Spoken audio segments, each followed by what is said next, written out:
Welcome back, Sebastian here. So today I'm going to be doing my quarter season grades for the 10 teams so far through 5 races of the 2025 F1 season. So just like in school, I'm going to be giving each of the 10 teams a grade, a letter grade from basically A all the way to potentially F, and we're going to take a look at each of the 10 teams in basically reverse Constructors Championship order as of the recording of this video, which is right before the Miami Grand Prix.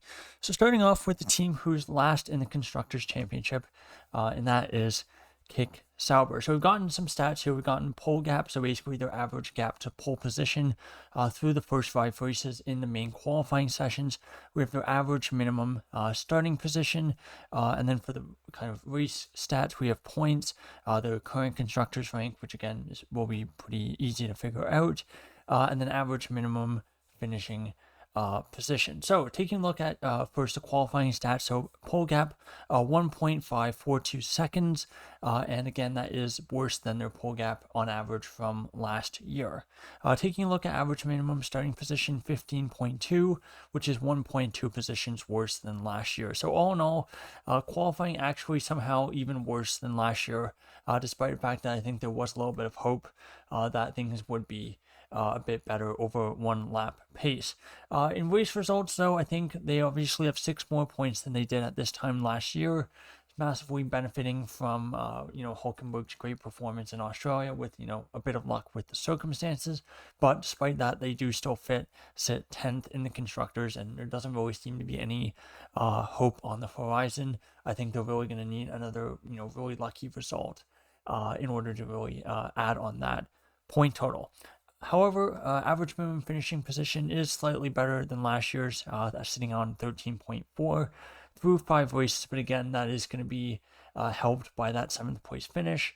So as we get more races as that stat does become a little bit more representative, I would expect it to continue to drop. And again, expecting 7th place finishes once every 5 Grand Prix is not really realistic for this team. So on the whole, I think a little bit disappointing, given that you would hope with Audi taking over this team with the money being there, you would think that there would be a little bit more boost in performance, especially since they do have so much ground to make up relative to their competitors. But unfortunately, it does seem like another kind of lost year. And again, I think it's going to be a big ask to basically expect them to turn things around 180 degrees just with renaming the team as Audi. So for a score, I'm going to give them a C. It's about where we expected, but still, I would have hoped for a little bit more improvement. Now, moving on to Alpine.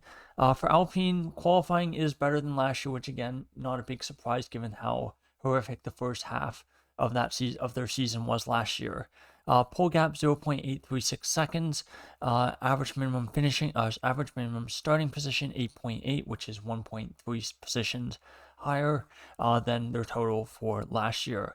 But in terms of points, I do think that they will be a little bit frustrated. I feel like they haven't really maximize the performance of the car.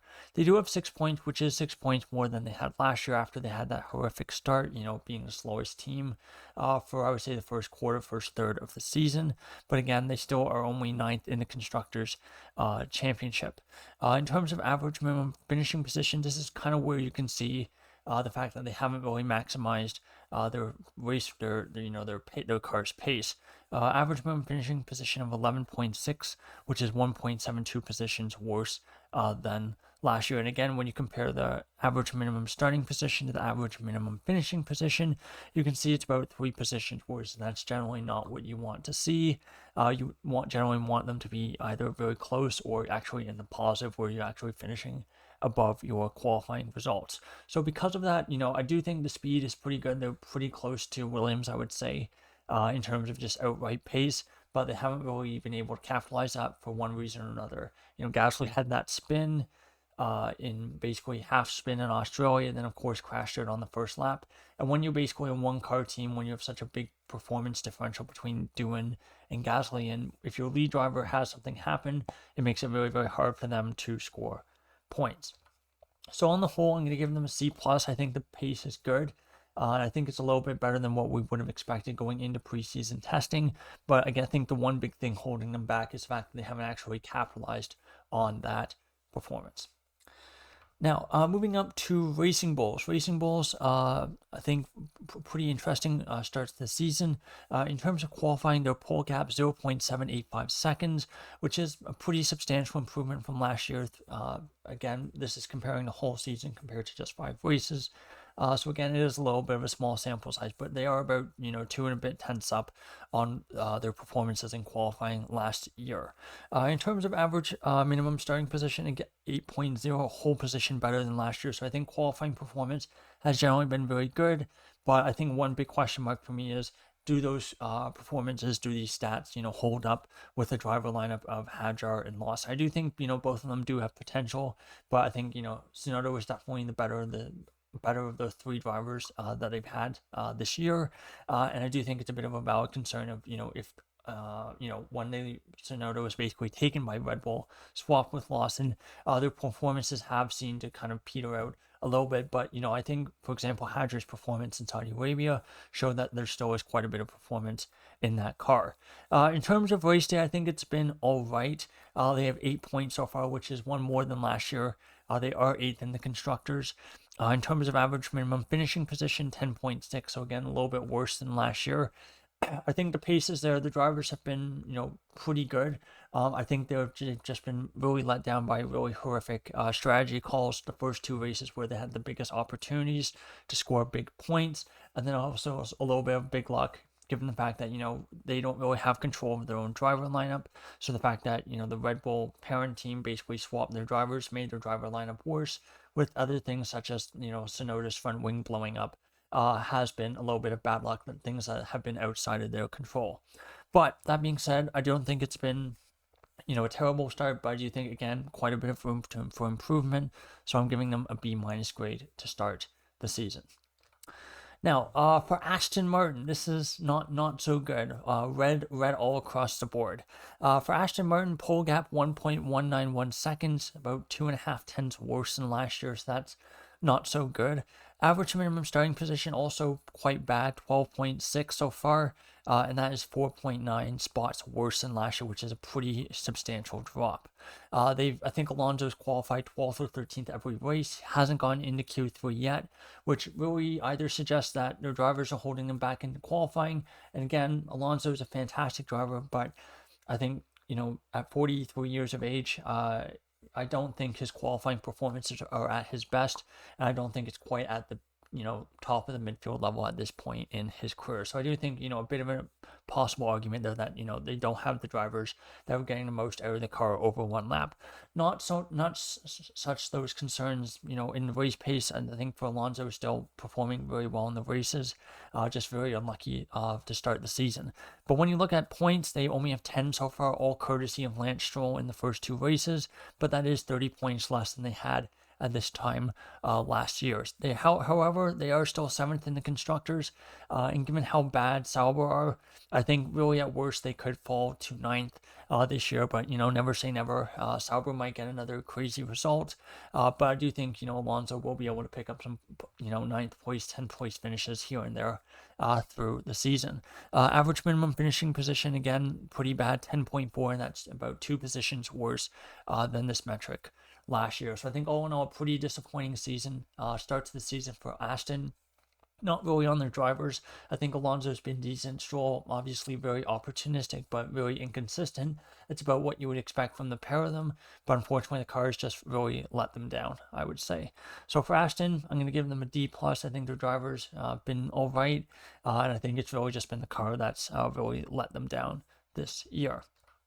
Now, moving on to Haas. For Haas, pole gap 1.357 seconds, about 3.5 tenths worse than last year. I do think there are some questions over Haas's 1 lap pace, and I think we'll just need a couple more races to see if this is a true deficit in 1 lap pace, or it's just they've had a little bit of bad luck, a bit of inconsistency with their qualifying performances. Average minimum starting position 13.4, which is 3.4 positions worse than last year. So again, pretty big drop in 1 lap pace compared to last year. So I do think a little bit of reason to be concerned there. In terms of points, though, they have actually capitalized on that pace a lot better.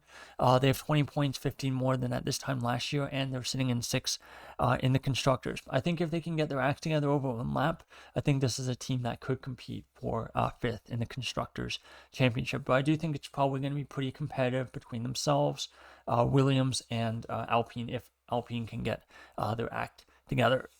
In terms of average minimum finishing position, 8.2, which is quite good, and that is 1.18 positions better than 2024. So I do think it's been a positive season, positive start to the season, but a little bit inconsistent. So I'm going to go with a C+ grade. I don't think they're really maximizing the potential of their car, especially since we've seen, in multiple races how strong the race performance is. Both of their drivers, I think, have been good at times, but it feels like that you can only ever have one of them being very strong on any given weekend, and the other one will struggle. So again, I do think it's a good start to the season, but I do think quite a bit of room for improvement, both for the drivers and for the team itself. Now, moving on to Williams, I think probably one of the biggest positive surprises to start 2025. This is a team that's basically improved both in qualifying in one lap pace and has also improved its driver lineup. So for pole gap, 0.741 seconds, which is almost half a second better than last year. Last year of regulations, it's pretty incredible that they would find a second in qualifying pace. And I know, again, as regulations progress, the field spread does get a little bit smaller, but still half a second is quite impressive. In terms of average minimum starting position, 7.8, which I do believe is the best amongst the midfield teams, and that is 4.2 positions better than last year. In terms of points, 25 so far through the season. I think Albon's been very opportunistic with getting points. Sainz, a bit of a shaky start, a little bit of bad luck as well. But I think, if they can get both drivers performing at a high level, I think it's going to be very difficult to knock them out of 5th in the Constructors' Championship. And again, average minimum finishing position, 7.6, 4.48 positions better than last year. So big improvements in both race performance and qualifying performance. Upgrade their driver lineup as well, which is something that we knew about going into the season, but still, I'm going to give them a really solid A. I think the only thing really stopping them from being an A+ would be a little bit more performance on Sainz's side of the garage. Now, moving into the top 4, and bottom of those top 4 teams is Ferrari. So Ferrari, again, a bit similar to Aston Martin, red across the board when you compare it to last year. So for pole gap, 0.394 seconds, which again is pretty disappointing. It's a pretty distant 4th. But when you compare it to last year, it's honestly not too bad. It's only half a tenth worse. But I think it's just that the other 3 teams are so much closer to be pole that I think it just comparatively looks a lot worse for Ferrari. In terms of average minimum starting position, 4.2, which is 1.4 positions worse than last year. So I do think it kind of just shows that they've just been leapfrogged in one lap pace by Mercedes. So again, while the pole gap is very similar to last year, I think Mercedes were solidly behind them last year, whereas this year they're actually ahead. So that's why that pole gap, while it's about the same, the difference in terms of average minimum starting position is actually quite a bit worse. Now, in terms of points, they've scored 78 so far this year, and that's 78 78 less than last year. So they've actually only scored exactly half of the points that they did at this time last year through, I believe, 5 Grand Prix and 1 sprint. Now, in terms of Constructors' Championship rank, 4th, like I said, I do think that won't be good enough, especially given that they have a very expensive driver lineup of Charles Leclerc and Lewis Hamilton. The expectation is that either Red Bull, with what was initially predicted supposed to be Verstappen and Lawson, or Mercedes with Russell and Antonelli, with their each of those teams having one very inexperienced driver.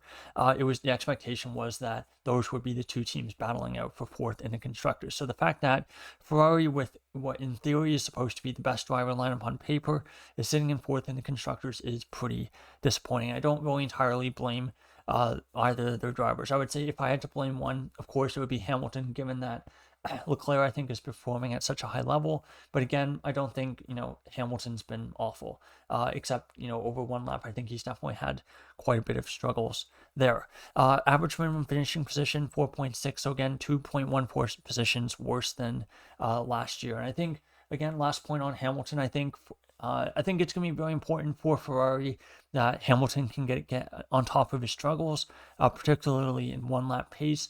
I think the race pace is honestly fine, but I think it's really just the gaps in qualifying to Leclerc are simply too big. And I think maybe not in the race team itself, but I think at least with the higher up corporate board of Ferrari, I think questions will start to be asked about why they're paying a driver $60 million a year to be half a second off Charles Leclerc. Again, maybe a little bit unfair given he's only been there for 6 races, and given his age, I don't think it was realistic to expect him to match Leclerc in his prime at 40 years of age. But that is the reality when you bring him over for Mercedes for that much money. Now, in terms of an overall grade, I do think this is a pretty bad. It's a D+ for me. I think given where Ferrari were at the end of 2024, they were tied with the best car with the McLaren. They were winning races. They took the Constructors' Championship fight down to the last race. On paper, they upgraded their lineup, swapping Hamilton for Sainz, and this looked like all the ingredients were there to potentially challenge for Constructors and Drivers' Championship in 2025. Made a lot of big changes with the car with the hope that they would be able to unlock more performance out of it, that they wouldn't they felt that with the last car they'd already reached the performance ceiling of it. So if they had kept that same design philosophy, they wouldn't have been able to improve as much. And there are some early signs that they have been able to improve a bit, but given how many points they've lost to McLaren in particular in the constructors, is it going to be a little bit too little too late for Ferrari? And again, that is something that only time will tell. Now, moving up to third in the constructors, and that is Red Bull. So for Red Bull, pole gap 0.229 seconds, 800ths off of last year. But to be honest, given how strong that first third of the season was, about 2.29 seconds for a pole gap is about where they were for the second 2/3 of the season. But that being said, given that they have 2 poles from the first 5 races, given that the average is still over 2/10, it is quite indicative of the fact that Red Bull are basically seesawing back and forth from being very, very quick to being absolutely nowhere, and there's basically no middle ground whatsoever, it seems. Average minimum starting position 3.2, 0.9 positions worse than last year. Points, they've 89 so far, all but 2 courtesy of Max Verstappen. That is 106 points less than last year. They currently sit third in the constructors, despite the fact that Verstappen is sitting third in the drivers' championship. In terms of average minimum starting position or finishing position, 3.0, which is 0.37 positions worse than last year. So I think all in all, a lot of these stats are very, very similar to where Red Bull were to end 2024. But it seems in some ways the extremes where they'd be very quick or very slow, being like 4th best team at certain tracks like Bahrain, it seems like those extremes have been only amplified, not reduced. Which is what Red Bull hoped. Now, in terms of a letter grade, I think I'm going to go with a B-. A lot of that heavy lifting for that B- is being carried by Verstappen. I think really papering over a lot of the deficiencies of the car. Verstappen's only about 10 points or so off the Drivers' Championship lead, despite the fact that Red Bulls, I think, very clearly had the second or third best car overall to start the season. I do think, in terms of driver management, I do think that there's going to be a lot of questions as to why they didn't just put Tsunoda in the seat, and that will potentially have cost them, points depending on how tight things are with the constructors at the end of the year. So that's definitely a bit of a minus point on Red Bull there, just in terms of their driver management. In terms of performance, it's clear that at some places, at some tracks, Japan, Saudi Arabia, the car is actually quite good. But it just seems like it's very, very hard to get the performance out of it. So I think compared to preseason expectations, they're a little about where they were. They're in the hunt, but again, not the fastest team. Now, moving on to second in the constructors, and that is Mercedes. So pole gap of 0.23 seconds, about 2/10 better than their performance last year. So again, massive improvement in one lap pace. But as we get to tracks that are a little bit hotter, it'll be interesting to see if that if their issues in hotter temperatures persist as they had, big issues at those kinds of tracks last year. Average minimum starting position 3.4, so a little bit better than last year. Points 111.59, better than this time last year. Again, second in the constructors, a position I don't think they really expected themselves to be in, especially since they were onboarding such a young rookie. But I think Antonelli's done a really good job as kind of the number 2 driver there for this year, just picking up really solid points when he needs to, and basically, I think Russell's also done, a great job to start the season. Average minimum finishing position 3.4, which again, a little bit better than last year. I think if things all go right for Mercedes, I think a strong second in the Constructors' Championship is definitely possible, especially if, as Antonelli gets more used to driving an F1 and as he improves as the season goes along. I think winning the Constructors would be a very, very tall ask. I think realistically for that to happen, I think McLaren would have to be basically nerfed by the technical directive that's coming in Spain, in a similar way to what happened to Ferrari in 2022 and after that the Belgian Grand Prix. But that being said, I do think a pretty strong start to the season for Mercedes, so I'm giving them a solid B+ score. Now, finishing up with your Constructors' Championship leaders, McLaren. So pole gap, 0.04 of a second. They've either taken pole or they've basically been, 100th of a second off pole. And that is compared to last year about 2 and a bit tenths better. So again, 1 lap pace, absolutely fantastic for the McLaren. Average minimum starting position of 1.4, and that is 0.9 positions better than last year. Not a big surprise. In terms of points, I think they've generally done a really good job of just picking up really solid points. They have 2 very, very strong drivers in Norris and Piastri, and those 188 points leaves them about like 70 clear of Mercedes atop the Constructors' Championship, and those points total is 92 better than what they had at this time last year. Again, in terms of race pace, very good. Average minimum finishing position of 1.2, which is a whole position above their score last year. They've won 4 of the first 5 races. I do think for McLaren, the one concern is going to be what's going to happen in the Drivers' Championship. Verstappen is basically breathing down the necks of both of their drivers, Norris and Piastri, in terms of the Drivers' Championship fight. And again, there is concern at this point.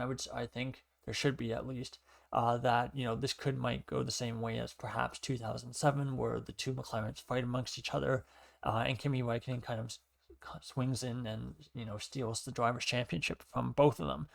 Should the technical directive that's coming in at the Spanish Grand Prix to control the flexi front wings, should that tighten the gap up between the McLaren and the Red Bull, I would expect the Drivers' Championship to be very, very intense for the rest of the year between those 2 drivers and Verstappen. So in terms of a score, I'm going to go with an A-. I don't think it's been perfect. I think their drivers have made mistakes. I think on strategy, I think they've also had races like Suzuka where I think they could have done things a little bit differently. That being said, the car is very, very quick. It's the best car in the field by, I think, not a massive margin, definitely not, Red Bull 2023 levels, but I do think it's pretty clearly the best car, and it's been the best car at all 5 tracks that we've been to so far this season. So I do think, again, I think they'll be a little bit disappointed with the fact that, Verstappen's so close to them in the Drivers' Championship. But in terms of the Constructors, I think just in terms of the raw pace of the car, I think they'll be very happy with themselves. So there you go. There is my scores, my letter grades for the 10 F1 teams for the start of the 2025 F1 season. How would you score each of the 10 teams? Do you think some of my scores were a little bit too generous, maybe a little bit too harsh? Let me know your thoughts in the comment section down below. So thank you so much for watching, and goodbye.